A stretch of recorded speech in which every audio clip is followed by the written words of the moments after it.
నేను బాలేదని నేను ఊరికి పోయినా కదా, ನಾನು ಊರಿಗೆ పోయి వచ్చేసరికి పిల్లల మీద ಡಿಮ್ಯಾಂಡ್ చేయకూడదు కదా. ಇಷ್ಟು ದಿನ ಆಯ್ತು, ಒಂದಿನ ಲೇಟ್ ಮಾಡಿದ್ದೀನ ರೆಂಟ್ ಕೊಡೋದು.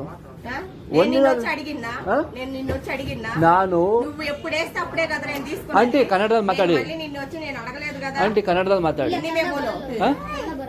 ಅಲ್ಲ ನನಗೆ ಅರ್ಥ ಆಗಲ್ಲ, ಅವ್ರು ಏನ್ ಹೇಳ್ತಾ ಇದಾರೆ ನಂಗೆ ಅರ್ಥ ಆಗ್ತಿಲ್ಲ.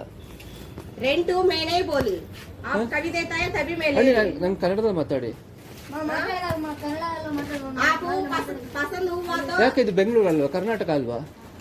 ಕನ್ನಡ ಯಾಕೆ ಮಾತಾಡಬಾರ್ದು? ఉండాలనుకుంటే ఉండమను, ఖాళీ చేయాలంటే ఖాళీ చేయమను. ಬರಲ್ವಾ? అంతే, దీంట్లో ఇంకా డిస్కషన్ అవన్నీ ఏం లేదు.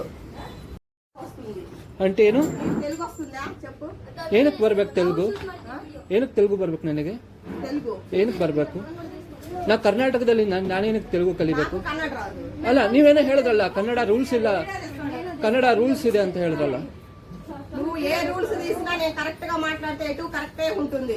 ಅಲ್ಲ ಅಲ್ಲ, ಕರ್ನಾಟಕದಲ್ಲಿ ನಾ ತೆಲುಗು ಮಾತಾಡ್ಬೇಕಾ? ಹೌದಾ? ಸಗಂ ಬೆಂಗಳೂರು ಅಂದ್ರ ಕನ್ನಡ ಮಾತಾಡೋದು.